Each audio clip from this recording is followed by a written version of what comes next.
Hello class, welcome back once again to your botany class. Okay, so in the last class we have discussed about why plant breeding was important because we have discussed why India is an agricultural country, but the traditional method of cultivation could not meet the food demands or the food requirements, and millions of people they still suffer from the insufficient supply of quality foods. And so in due course of time, the technique of plant breeding came into, and it was the credit of that goes to Swaminathan. And then we have seen how the plant breeding procedure takes place, the different steps, and how it's important in breeding disease-resistant varieties. Then high-yielding varieties where crops are produced through the plant breeding technique. We also have discussed a little bit about producing insect and pest resistant varieties through plant breeding. And so today we'd like to discuss a little bit about tissue culture, another technique or method by means of which crop improvement can take place, or another technique, scientific technique by means of which there has been a rapid propagation of economically important plants. So let's see what is tissue culture, what are the different types of tissue culture, or what is the procedure, how tissue culture is being carried out, and what are the applications of tissue culture. Okay, so in the beginning, firstly, what is tissue culture? Maybe you have heard the term about tissue culture. So the tissue culture, these are the experiments which are carried out in the lab. They are carried out in the lab in vitro medium. Okay, so what is tissue culture? Tissue culture is the technique of growing plant cells, tissues, or organs in nutrient medium or culture medium under controlled environmental conditions. So it is a technique of growing plant cells.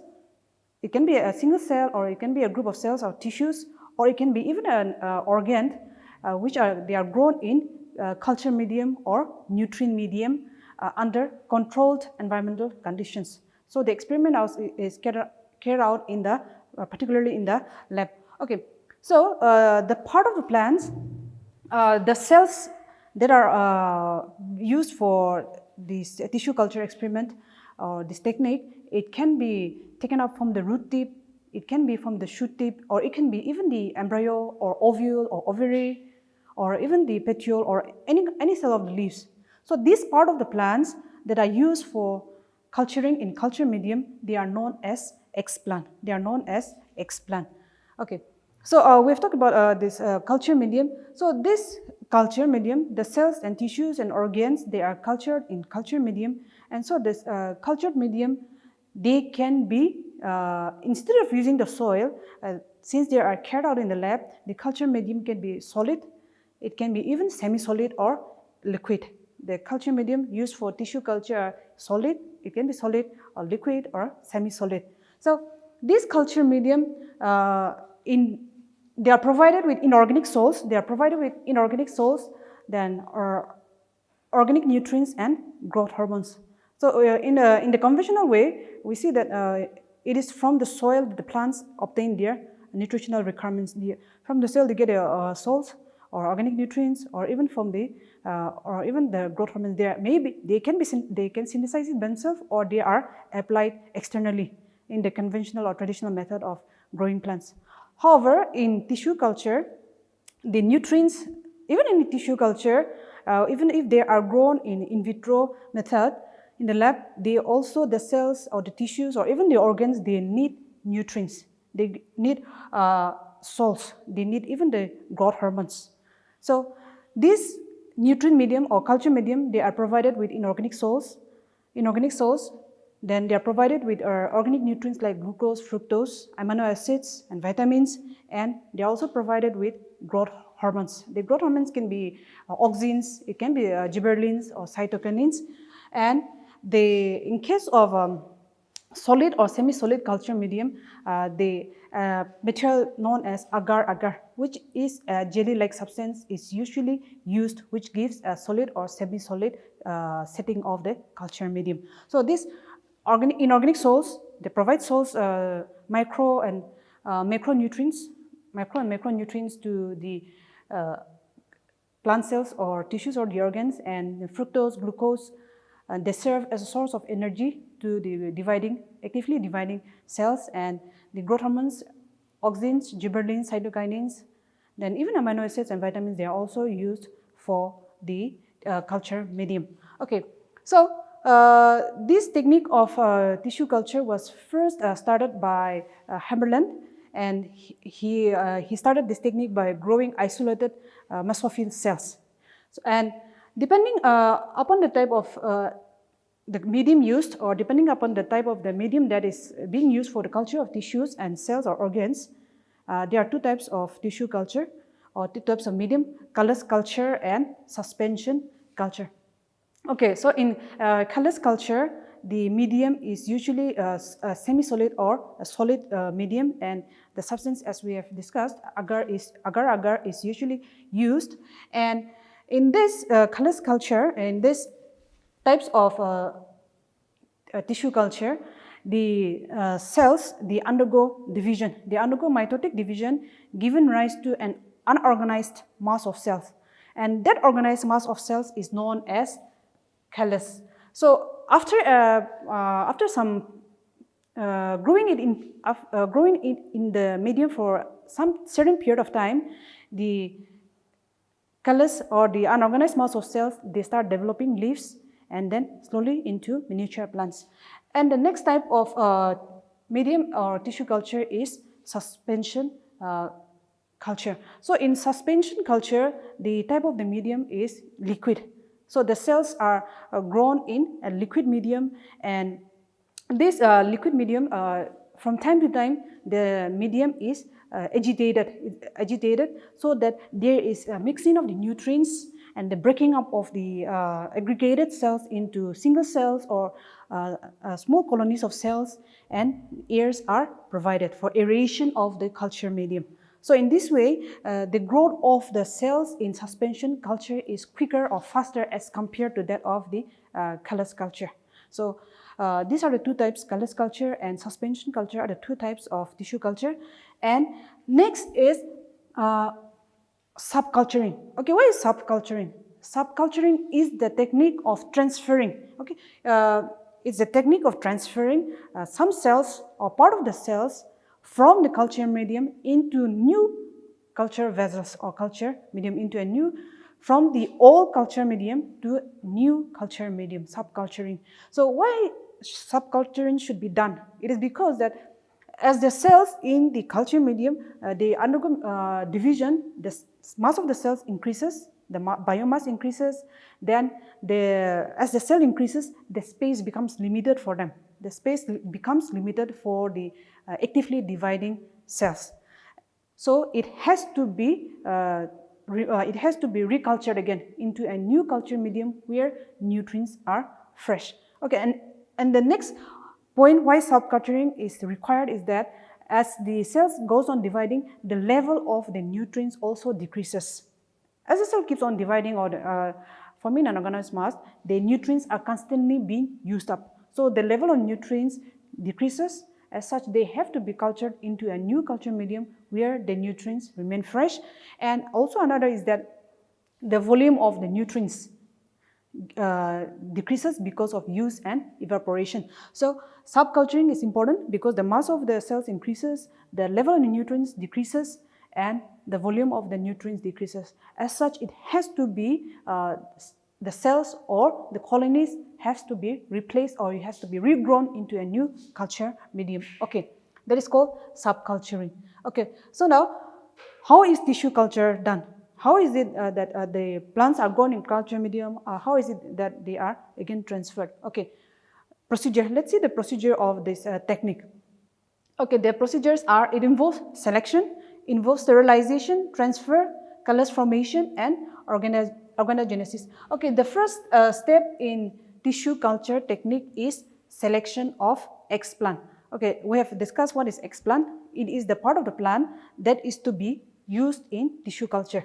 Okay, so after deciding which part of the plant, as I've said, it can be a shoot tip or root tip, or it can be even as a leaf of a cell of the leaf, or it can be even the embryo, ovule, or ovary, or after deciding the part of the plant to be used, so that part of the plant to be used is excised from the plant, okay, from its original location. Okay, that means it's excised from the plant. That is selection of the explant. The next is sterilization. The next step is sterilization. So tissue culture, it does not involve only the cells and tissues or organs, but it involves even this culture media, it involves even the instruments.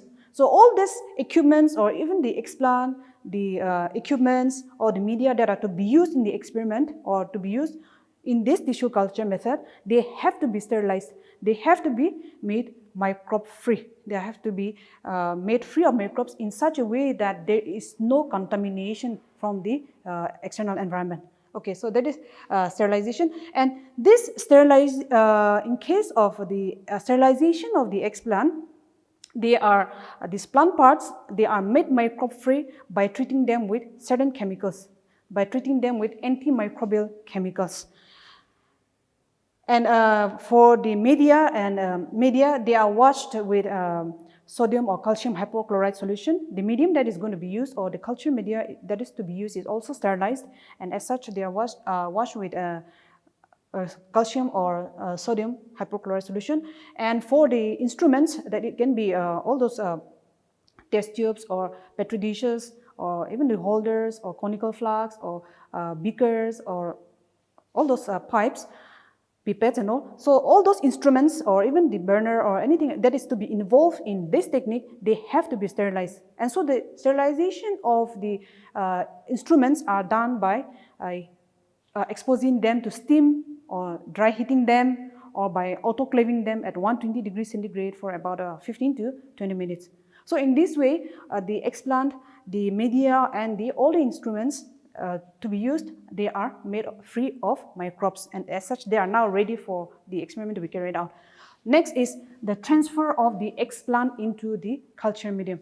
So now after preparing the media, after sterilizing the instruments, after sterilizing the explant and after sterilizing all the medium is prepared, and now it is ready for the explant to be transferred into the culture medium. So we have discussed the types of culture medium. It can be solid, it can be liquid, or it can be even semi-solid. So this transfer of the explant, the plant part is done into the culture medium under aseptic condition with optimum conditions of growth.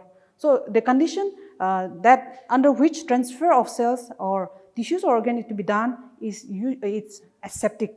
It's free of microbes, it's free of any external contamination or any dirt. So it's totally aseptic, and it is the condition is such that there is optimum growth for the cells or tissues or organs to take place in the culture medium. Okay, after transferring the cells into the culture medium, the next procedure is callus formation. So leaving the setup or the culture, leaving the culture medium, leaving the plant cells or the tissues or organs in the culture medium for a certain period of time, we have discussed that the cells, tissues or organs, they undergo division. The cells undergo mitotic division, rapid division, and they form an organized mass of cells known as the callus. So after transferring into the culture medium, the cells undergo division and they form an organized mass of cells known as the callus. After formation of callus, the next is the organogenesis. So in organogenesis, the root tip develops from the cells, and this is due to the influence from various nutrients or plant growth regulators that are present in the culture medium. So formation of miniature plant nets takes place. Okay, so quickly, what is the application of tissue culture? Micropropagation. So it helps in rapid propagation, rapid vegetative propagation of plants. So within a short period of time, a number of plant nets can be obtained, which may take a long time by the conventional method. Then disease-free plants. Another significant application of tissue culture is the raising of disease-free plants. Many of the vegetatively propagated plants, they are prone to diseases because the pathogens reside in the tubers or the bulbs, and they are transmitted to the plants. However, culturing the cells or tissues from those infected plants give rise to disease-free plant. And then this enter culture, when the objective is to raise haploid plants. So the best technique is to grow the enter in culture medium by tissue culture technique. So haploid plants can be obtained by tissue culture technique by growing the enter in culture medium. Then even embryo culture. Many of the interspecific and intergeneric hybrids, they are sterile because of the abortion of the embryo, the collapse of the seed. So embryo can be taken out from those hybrids, and then they can be grown in culture medium so that a new variety of plant or a whole plant can be obtained. And then induction and selection of mutants. Mutation can be induced in the cells or tissues in the culture medium, and those cells or tissues which are resistant to the mutagens, they survive, while those they are susceptible, they die. So identifying those resistant cells and selecting them and growing them and multiplying them will give rise into resistant mutants which can be resistant to diseases, pests, or any kind of infection. Then somacronal variation. Genetic variations which are seen in the plants, that are observed in the plants when they are grown in the culture medium. So whenever from this continuation with these mutants, whenever chemical mutagens are applied to the plants, or whenever there is a genetic variation in the cells or tissues or even in the organs, when they are grown in culture medium, those variations, when they are found to be of economic importance, they can be identified and they can be multiplied. Then another application is somatic hybridization. Somatic hybridization is the fusion of somatic protoplast, somatic cells. It's a somatic fusion of two somatic cells. And you know that somatic cells are vegetative cells, those cells which give rise to the plant part other than the reproductive cells. So somatic hybridization can be done by removing the cell wall and fusing the protoplast, because the cell walls are usually rigid, and as such, digesting the cell wall with cellulase or pectinase remove the cell wall, and what is left is the protoplast. So this somatic hybridization is usually done in plants. Okay, so the protoplast which is obtained can be fused, and as such a new hybrid can be obtained. So this is a means of somatic hybridization is a means of obtaining transgenic plants and even for gene transfer.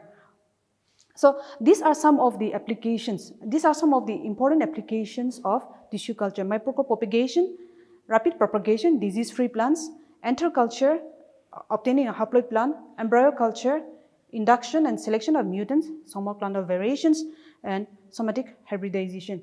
Okay, so this tissue culture, as we have discussed, it's a technique of growing plant cells and tissues or organs in culture medium.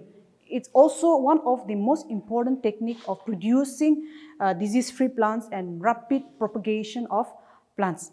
Many of the economically important plants and many of the ornamental plants, particularly orchids, then gerbras, then chrysanthemums and all, they are propagated through tissue culture, and this has served as a means of boosting even the economy. So rapid multiplication of plants takes place by means of this, and it has resulted, it has given a positive effect to the improvement of food crops.